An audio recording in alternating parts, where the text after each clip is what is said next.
ध्यान साधना तथा आत्मशुद्धि का महामंत्र। कहा नवकार मंत्र आस्था का केंद्र और जीवन का मूल है।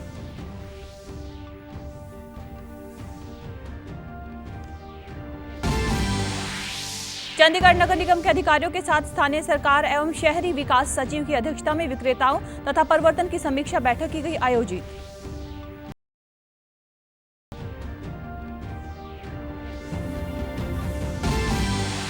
और पंजाब के स्वास्थ्य तथा परिवार कल्याण मंत्री के निर्देशों पर स्वास्थ्य विभाग ने पंजाब में आने वाले दिनों में लू से लोगों को सुरक्षित रखने के लिए अपील की। नमस्कार, चंडीगढ़ से आपका स्वागत है। मैं हूं पायल। अब समाचार विस्तार से। दिल्ली के विज्ञान भवन में आज विश्व नवकार महामंत्र दिवस के मौके पर प्रधानमंत्री नरेंद्र मोदी ने शिरकत की।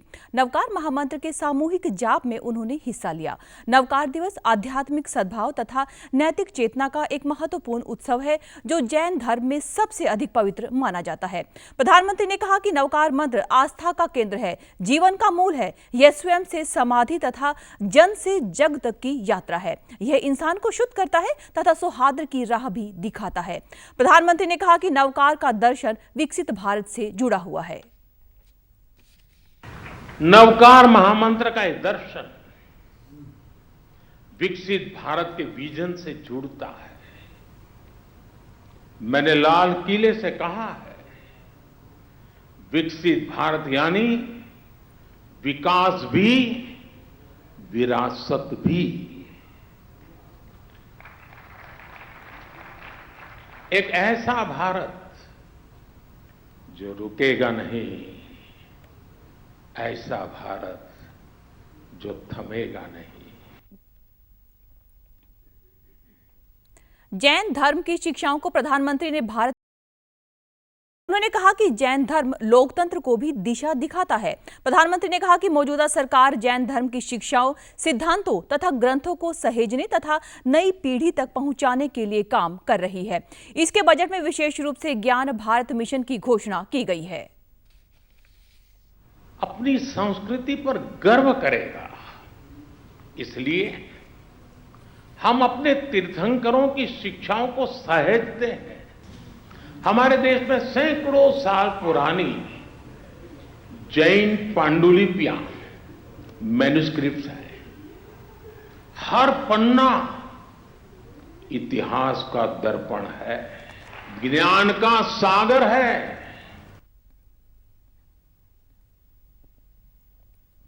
दुनिया को सूक्ष्मतम हिंसा से दूर रखना जैन धर्म की प्रमुख शिक्षाओं में से एक है।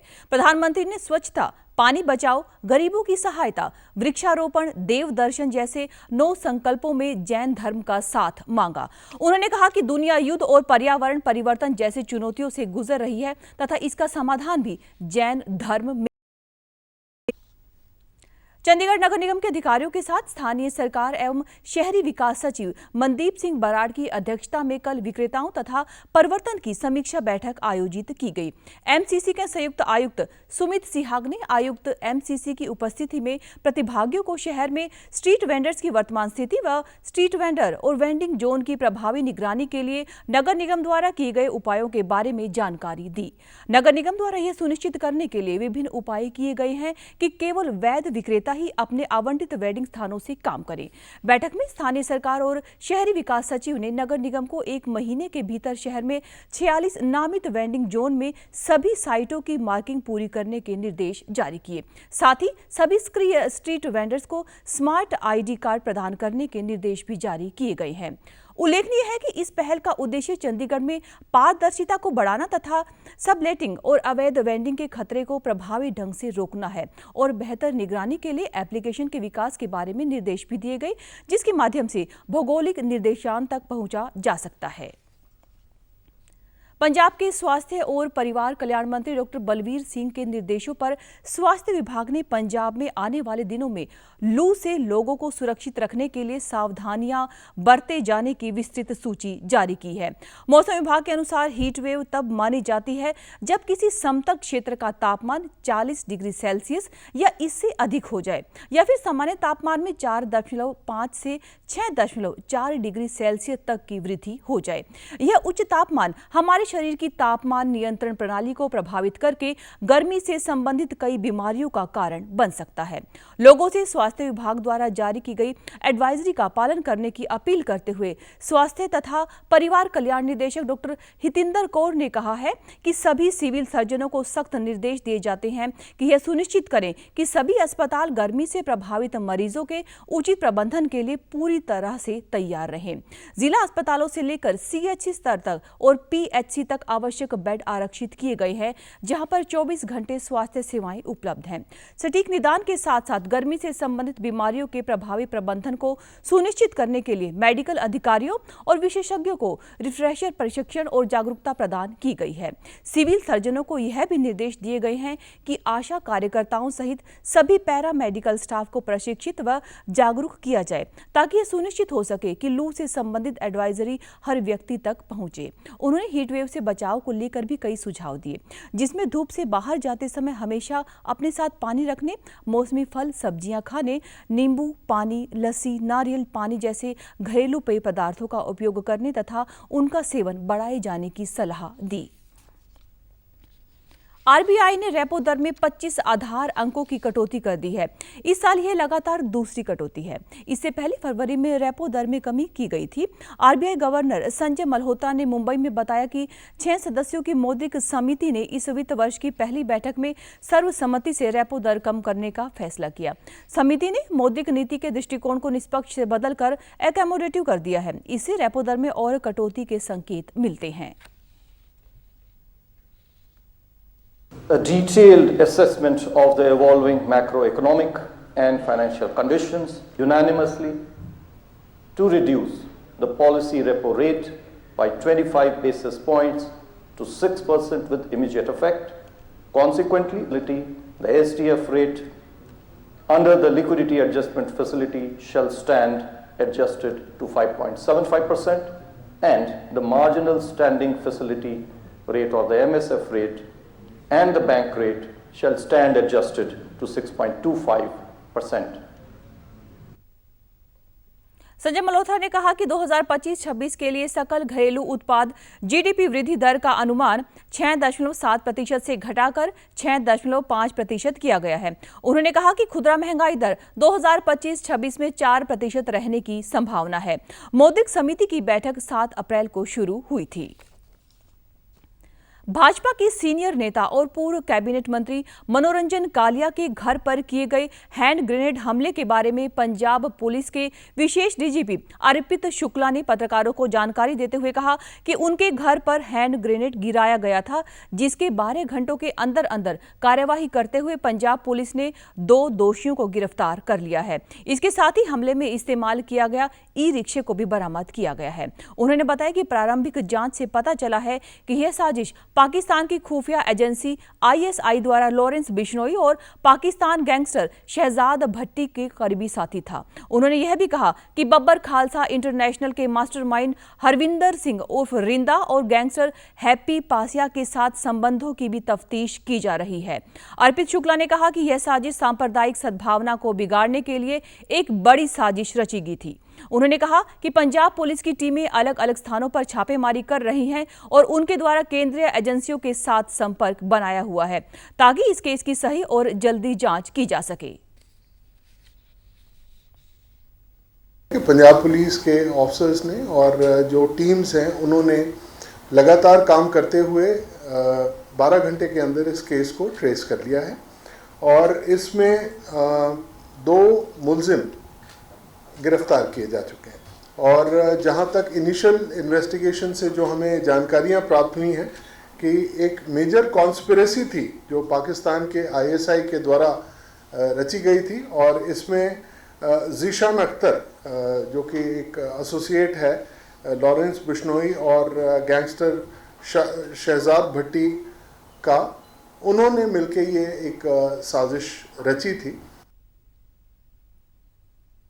पंजाब के खाद्य सिविल आपूर्ति एवं उपभोक्ता मामले मंत्री लालचंद कटारू-चक ने जिला प्रशासनिक परिसर में संगरूर जिले सहित पंजाब के 7 जिलों में गेहूं की खरीद के लिए किए गए प्रबंधों के संबंध में अधिकारियों के साथ समीक्षा बैठक की। उन्होंने कहा कि मुख्यमंत्री भगवंत सिंह मान ने स्पष्ट निर्देश दिए हैं कि पूरे सीजन के दौरान किसी भी अनाज मंडी में किसान, आड़ती, मजदूर समेत गेहूं की खरीद व्यवस्था से जुड़े किसी भी वर्ग को कोई परेशानी नहीं आनी चाहिए। उन्होंने कहा कि पंजाब की मंडियां अपनी उपज लेकर आने वाले किसानों के स्वागत के लिए पूरी तरह तैयार हैं और मंडियों में खरीद, लिफ्टिंग, लोडिंग, क्रेट और भुगतान संबंधी सभी जरूरी प्रबंध पूरे कर लिए गए हैं।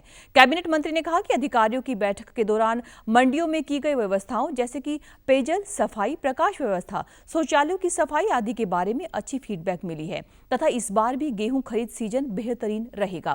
पंजाब ने करीब 28 करोड़ रुपए की नगद ऋण सीमा की व्यवस्था की है। सीजन के दौरान करीब 8 लाख किसान अपनी उपज पंजाब की मंडियों में लेकर आएंगे, जिसके लिए 1864 खरीद केंद्र स्थापित किए गए हैं और इसके अलावा 600 अस्थायी मंडियां भी स्थापित की गई हैं, जिनका जरूरत के अनुसार इस्तेमाल किया जाएगा। ਮੈਨੂੰ ਲੱਗਦਾ ਕਿ ਜਿਹੜਾ ਇਹ ਸੀਜ਼ਨ ਹੈ ਇਹ ਵੀ ਕਾਫੀ ਫਰੂਟਫੁਲ ਰਹੇਗਾ ਔਰ ਸਾਨੂੰ ਜੋ ਕੇਂਦਰੀ ਰੂਲ ਦੇ ਲਈ 124 ਲੱਖ ਐਮਟੀ ਦਾ ਟਾਰਗੇਟ ਮਿਲਿਆ ਉਹ ਟਾਰਗੇਟ ਪੂਰਾ ਕਰਾਂਗੇ ਕਿਉਂਕਿ ਬੰਪਰ ਫਸਲ ਪੰਜਾਬ 'ਚ ਕਣਕ ਦੀ ਹੋਣ ਲਈ ਜਾ ਰਹੀ ਹੈ। ਸੋ ਟਾਰਗੇਟ ਪੂਰਾ ਕਰਾਂਗੇ।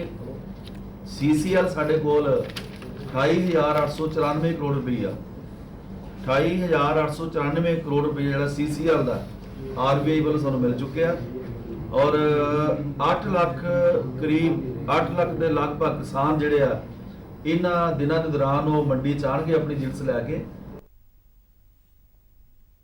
कैबिनेट मंत्री लालचंद कटारू-चक ने संगरूर, भटिंडा, मानसा, मलेरकोटला, फतेहगढ़ साहिब, मुक्तसर साहिब और फाजिलका जिलों के जिला खाद्य आपूर्ति नियंत्रकों, खाद्य आपूर्ति अधिकारियों तथा सरकारी खरीद एजेंसियों के जिला प्रबंधकों को निर्देश दिए कि वे बिना किसी वैध कारण के छुट्टी नहीं लेंगे ताकि किसानों को मंडियों में किसी प्रकार की परेशानी का सामना न करना पड़े।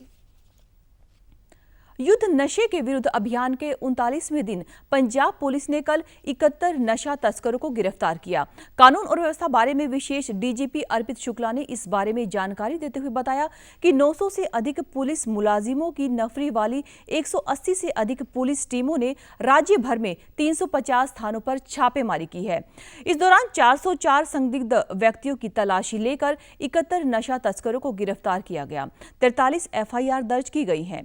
नशा तस्करों के कब्जे से 1 किलो 800 ग्राम हेरोइन, 4 किलो 900 ग्राम अफीम बरामद की, 13,362 नशीले कैप्सूल, गोलियां और 9,000 रुपए की ड्रग मनी भी बरामद की गई है। इसके साथ ही केवल 39 जिलों में गिरफ्तार किए गए कुल नशा तस्करों की गिनती 5,373 हो गई है।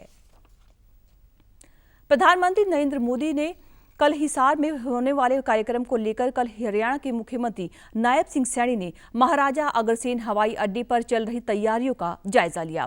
इस अवसर पर पत्रकार वार्ता को संबोधित करते हुए मुख्यमंत्री ने कहा कि 14 अप्रैल को प्रधानमंत्री हरियाणा को 2 बड़ी सौगातें देने आ रहे हैं। वे हिसार हवाई अड्डे पर टर्मिनल का उद्घाटन करेंगे। साथ ही इस दिन हिसार से अयोध्या के लिए हवाई सेवा की शुरुआत भी होगी। इसके अलावा वे यमुनानगर में 800 मेगावाट के थर्मल पावर प्लांट का न्यास करेंगे। जहां एयरपोर्ट होता है वहां पर विकास के कई रास्ते भी खुल जाते हैं। महाराजा अग्रसेन एयरपोर्ट से उड़ान शुरू होने से इसका लाभ हिसार के साथ साथ पंजाब व राजस्थान के लोगों को भी मिलेगा। हरियाणा के लोग दिल खोलकर प्रधानमंत्री का स्वागत करेंगे। आदरणीय प्रधानमंत्री जी का जो एक विजन है विकसित भारत, उस विकसित भारत को गति देने के लिए हमारा विकसित हरियाणा 800 मेगावाट का सुपर क्रिटिकल यूनिट उसका शिलान्यास करेंगे और इसी स्थल के ऊपर हरियाणा में जो हमें महाराजा अग्रसेन जी महाराज एयरपोर्ट यहाँ से उड़ान शुरू हो जाएगी और लोगों को, हमारे हरियाणा के हिसार के लोगों को तो लाभ मिलेगा ही, परंतु इस एयरपोर्ट का लाभ पंजाब का एक बड़ा भाग, राजस्थान का एक बड़ा भाग, वहाँ के लोगों को भी इस एयरपोर्ट का बड़ा लाभ मिलेगा। कांग्रेस के नेताओं द्वारा बिजली के बिलों में बढ़ोतरी करने वाले बयान पर प्रतिक्रिया देते हुए मुख्यमंत्री ने कहा कि झूठ बोलना कांग्रेस की फितरत है। कांग्रेस के शासनकाल में और हमारी सरकार के शासन में आने वाले बिजली के बिलों में दिन रात का अंतर है। हम आज भी सस्ती दर पर बिजली उपलब्ध करवा रहे हैं। वहीं वक्फ बिल पर बोलते हुए मुख्यमंत्री ने कहा कि इस बिल का देश के लोगों को और मुस्लिम समाज को बड़ा लाभ मिलेगा। और आप हमारे समाचार YouTube channel DD news Chandigarh, Facebook DD news Chandigarh और social media X DD news CHD पर भी देख सकते हैं। तो समाचारों में आज के लिए बस इतना ही। नमस्कार।